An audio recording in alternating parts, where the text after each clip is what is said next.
Acupuncture teaches you don't have to work through mind to help somebody. You don't have to work through their brain. You can work through their whole being. What acupuncture does for us is allow us to work with somebody not only in a verbal level, but in a non-verbal level. That is tremendous power. When I just lay right here and I just meditate, I can feel like the tension just leaving, everything just leaving. People laugh at me, but for me, doing this is a high, no matter which end of the pins I'm on, whether I'm giving or receiving treatment. It's magic in the best sense of that word.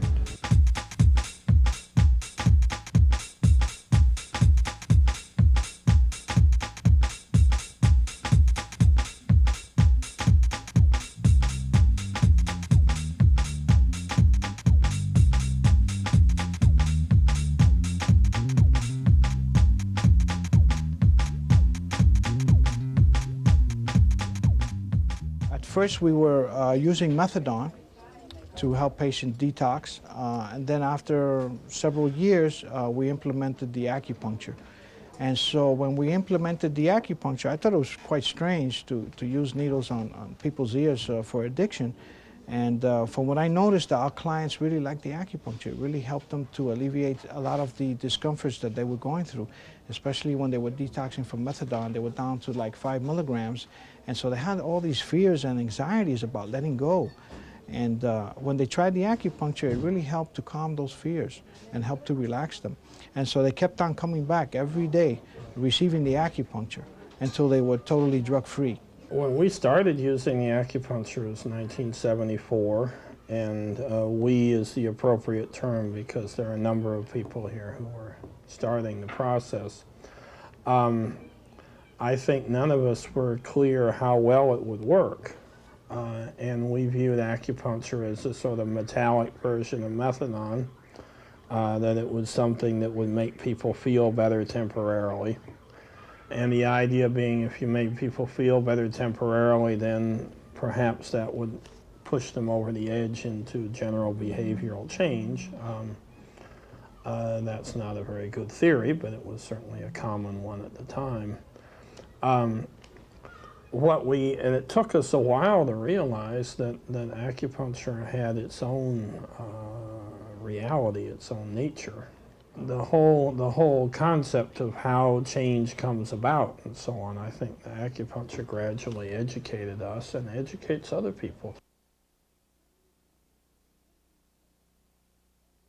How many times you were working with somebody, or not even working sometimes, you're just with a friend, and that person can either bring you down or bring you up, and you leave that interaction with a certain baggage. It can be a positive baggage, it can be a negative baggage. As persons involved in transformation of individuals, you need to learn how to deal with that baggage so that you don't just deliver to the next person. You know what I mean? And you know about that. You have debriefing groups, you have venting opportunities, you have supervision, but now there's another technique that accesses you in spite of ourselves. That's really what acupuncture does. It reaches us in spite of ourselves because it is nonverbal. It's not a technique that says you are going to be in control because you say yes or no. It's a technique that says you're going to be in control because your body is balanced. Acupuncture can be done in a variety of settings. It can be done in a harm reduction context, in a recovery context, in a detoxification place. It can be done in settings that when folks are living with AIDS, HIV positive, when folks are dealing with mental illness, when folks are dealing with trauma, when folks are dealing with a variety of complexity of issues that are threatening to their lives at the same time. For instance, has been very successfully done in prisons, in shelters, where actually we don't even have a complete diagnosis of what is going on with an individual. The technique itself is very simple, it produces immediate results, and the treatment takes about half an hour, 45 minutes. It's a person-centered treatment. It's going to look to produce balance where balance doesn't exist. It's going to look to build strength where lives are very fragile. 5 points that we train here are not only for detoxification, but also for relapse prevention and for stress management. One of the points that people learn is the sympathetic point. That particular point, you're placing your acupuncture needle parallel to this ridge that goes directly into the ear. That particular point, sympathetic, helps with stress, it helps with tension, and it also helps in the digestion area. Addicts, when they first come in for treatment, they feel a lot of fear and hostility. This particular point helps to calm that down. The second point that we do is called the Shen Min, and it's located with a triangle faucet, and it's located right at the corner here. Between, you have the dark pigmentation of the skin here and the light one here, and it's located right in the halfway around the rim, right in the center of the corner. It is called the Shen Min. That Shen Min point is related to, in Chinese terms, the spirit, the gate, and it helps to calm emotions. So if people are coming in feeling tense and uptight, the first 2 points that we give is the sympathetic point to help to relax them, and the Shen Min to help calm them down. The third point that we do is called the kidney point, and it's right underneath the Shen Min. The fourth point is the liver point, and the fifth point is the lung. The kidney, the liver, and the lung serves as a cleansing. In other words, people who use drugs, those toxics go into these major organs. And so these points helps to activate those organs to help take out those toxics from those major organs. Acupuncture works for somebody that is using drugs, somebody that is using drugs all the time, intermittently, on and off, somebody that is in recovery, somebody that has been in recovery for a very long time, somebody that's stressed out, somebody that is having what we would call anxiety, that is having non-tangible feelings of uneasiness. It works for people in whatever stage because it's a person-centered treatment. I think that it also works because it is a drug-free method, and it begins to send a message that the change is happening from the inside out, not from the outside in. And that is very new for a person in recovery, for a person detoxing, for a person that is using. And it starts to give them credit for the change. Today I get to do one of the biggest reasons why I came to work at Samaritan Village, and that is so that we can incorporate acupuncture in the treatment of chemical dependency, in the case, detox, relapse prevention, and recovery. I believe that acupuncture in a therapeutic community setting is very beneficial because it's very complementary. It does not confront. It is something that will work and does work with those who have a very hard time having a lot of verbal behavior. Verbal readiness is not required.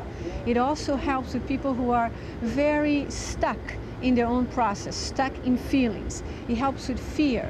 Acupuncture deals a lot with enabling persons to confront the fear in a very gentle way by feeling stronger, not by being afraid of feeling the fear, but simply by experiencing themselves as stronger people. I think it's important to look at the process of recovery as a mixture of different things. Part of the mixture is social peer support. Part of the mixture is advice or learning or education, having a role model. And part of the mixture is our own internal process, our own privacy and our own silence. In the Serenity Prayer that's used in 12-step programs, you talk about people. One side of the Serenity Prayer says, if I can't change something, let me accept it. The other side says, if I can change something, let me try. And then the little extra part says, and let me have the wisdom to know the difference. Let me have the evidence to know the difference.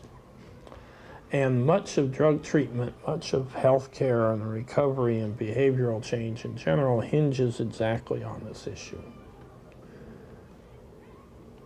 Do I have the wisdom? Do I have the evidence to think that it is possible I can get better? Can I change something? Am I broken? Or is it possible that something good can come out of me? Well, acupuncture is a very good way of working this out. Otherwise, we have to have people gradually learn that they're not broken, and this takes a period of time. With acupuncture, you work this problem out. I come in all fussed up, tight, frightened. Treatment occurs. I feel relaxed. I feel calm. I feel settled down. Wow, something happened. And then a lot of clients will say, well, what was there? And there was something in the needle. Must be something in the needle that worked. And this is a drug addict's question. I mean, the change, I'm not good enough to make that change. I'm not good enough to go from nervous to calm. There must be something in the needle. Something was done to me to do this. That's why I buy drugs. That's why I buy aspirin. Something is done to me. And if someone says, for instance, that you have a cold, you have a flu, no one ever seems to talk about the fact that their own immune system gets rid of this viral problem. Oh no, I need something done to me. Well, that's false. The main problem, it just went away. No, it didn't just go away. You have an immune system that made it go away. But we're very attached to the consumer's concept, right? That there's nothing good in here, so I have to buy all this stuff out here. And so there must be something in the needle. There must be something good in the needle. Well, the person comes back 2 days later. I don't deserve to relax today. I did so many bad things. I did so much problem. Needles don't care. Person settles down anyway. And now I realize there's not only something good inside me, something with potential for relaxation, for real value, but what is inside me is totally forgiving. Even though there's a sin, a layer of sin up on my head somewhere, what is inside me forgives me. Every time. The person says, wow, just within me in 10 minutes of this treatment, I can see that I can be thoughtful, I can relax, I can have quiet space, I can forgive myself, I can be quiet and calm even though I was a bad person 2 hours before. Wow, all these things are there. I should try to grow up, right? I may be better than I thought I was. I should try to grow up and get a job and make friends and talk to people. My job is to teach them the 5-point location and to not only teach them, but also to work with them with their fears. They have a lot of fears about inserting needles into people they have never met before. So we sort of like do a little exercise in the training room. They're asked to place it into plastic ears. So they learn the points. Once they learn the points, but they're using the plastic ear as a model. And then after they learn that, what I do is I give them some acupuncture points so they could take home needles, so they could take home and they can practice at home on a potato or on a orange or anything that they can insert it in. And then after that, we have them pair up. So they work as partners. And then when they're working as partners, they're able to insert the needles in their partner. And after they finish doing that, they look at their point location to see if their points are correct. And if they're not, and then they're taught. After a couple of days, they're able to come downstairs here to the clinic and they start doing patients. Once he sticks me and I lay back, I feel real relaxed. Like right now, all this pain, it seems like the evil just comes right out of me or something. It makes me feel good, like I'm baptized. It makes me feel real good. In a harm reduction context, acupuncture is also very conducive to help building the group, building the relationship that those settings are looking to do. It begins to break the isolation of the drug user. It begins to provide that context in which bonding takes place. It actually is a very good vehicle for furthering the social dimension that is so essential for support, for mirroring, for understanding of what that process of change is. So that because it happens in a group context and because it allows communication, actually fosters communication between the individuals, it is very, very helpful in a harm reduction or in a drug using setting. We started this program in June of 1993, and the two of us who were doing it, Vicki and I, spent a lot of time feeling like the Maytag repair person. I mean, we were very lonely. But since we realized this was a very new program to this community, wherever street fairs, block parties, health fairs, wherever anyone was tabling for needle exchange, not doing exchange, but handing out materials on what happened here. Some of us would take a box of needles and a box of alcohol pads, and we'd do what we called al fresco acupuncture. I had 15 people at the Loisaida Fair in 1993 lined up on a curbstone, all with pins in their ears, which was probably a first, even for Loisaida. And many of the people that first heard about us there are still coming back. So I think we've got a good thing going here. Initially, I found out about this through the needle exchange. I started coming here about 2 or 3 months ago, and I was coming a lot before I really started to get it together as far as like the recovery thing goes. I was still using them, but I was coming here regularly, and I was noticing that it was having an effect even so. And now that I've been clean for a couple of weeks, of course, the effects are even better. Like I said, when I first started coming, I wasn't clean, I was still using. But I found that, coming here and regularly, it was like, I'm not sure exactly how to describe it, but it was like, well, just making a regular effort, to think about it. Even though I wasn't like ready, I was, obviously I knew that I had a problem and that I needed to deal with it. I think that the acupuncture has made a really big difference in, just the methadone alone is not enough. I don't really think for anybody. I know it's not for me, because it's only taking care of one aspect. It's not dealing with how you got there. In addition to the impact that it has to the clients themselves, acupuncture also has an impact in the institutions, in the settings in which it is. It produces balance in those settings. It avoids burnout of staff because being nonverbal, because of being a non-confrontative method. It allows it's a very user-friendly method, so that it allows the staff to also have a nonverbal way of reaching the same clients that they're usually working on